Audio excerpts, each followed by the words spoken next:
A split call with the Greens, Dr. David Clark. Mr. Speaker, thank you. I think the time has come to put this debate in some context. And it's in the context of a budget with zero ideas, zero hope, and a government that's failing, Mr. Speaker.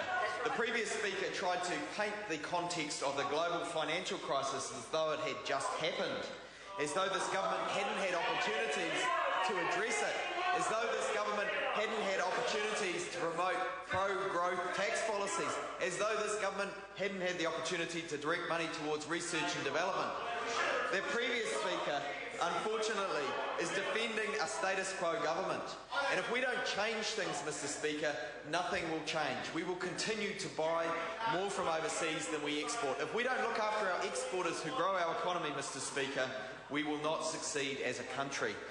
So, Mr. Speaker, what we're debating here in this bill is a threshold test change. It's a threshold test change that normally involves $10 million a year. $10. Getting my decimal points in the wrong place. $10,000 a year over 4 years. And this is the big idea of the budget. This is the big idea of the budget. And sadly, because it was the big idea, the reason we know it was a big idea was because it was kept secret. It was kept secret. It was one line in a press release.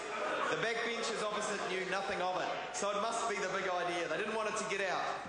Mr. Speaker, this was the big idea that was going to change the economy around. That's why we're in urgency. That's why we're trying to get this bill through so that New Zealand will be put on the right track because of a $10,000 a year threshold test change, Mr. Speaker.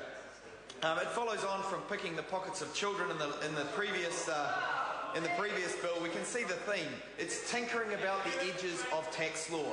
It is not addressing the fundamental change that we need as a country if we want to grow our exports and make our country a better place to live in. What this bill is not doing is the big issue, Mr. Speaker. As my colleague Jacinda Ardern said in a previous stage of the debate, there is no discussion on superannuation.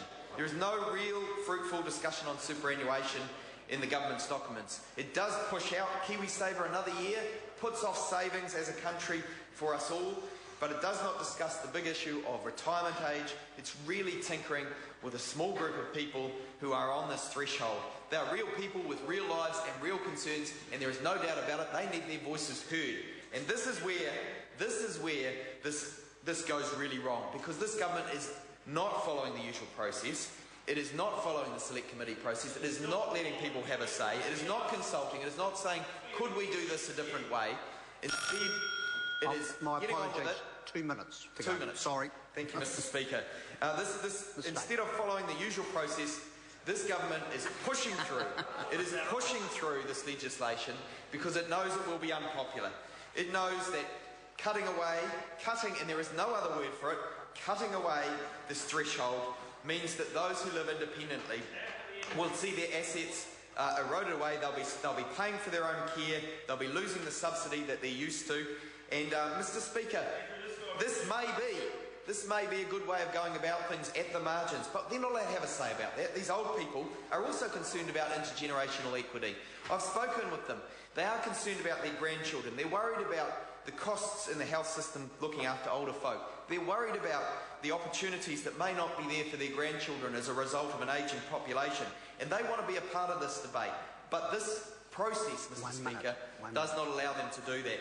And so that is why we are opposed to this legislation, Mr. Speaker. It has not allowed the conversation to happen that should happen. It's tinkering about the edge. It is not making the changes that we need to make. And then we have ministers unshamefacedly, seemingly, standing up, trying to spin this as something other than a cut, Mr. Speaker. We have the numbers in the regulatory impact statement that show that in 2012, 2013, instead of the threshold being 220,000, it will be 213,297. How that isn't a cut, Mr. Speaker, I do not know. I call Eugenie Sage. Okay.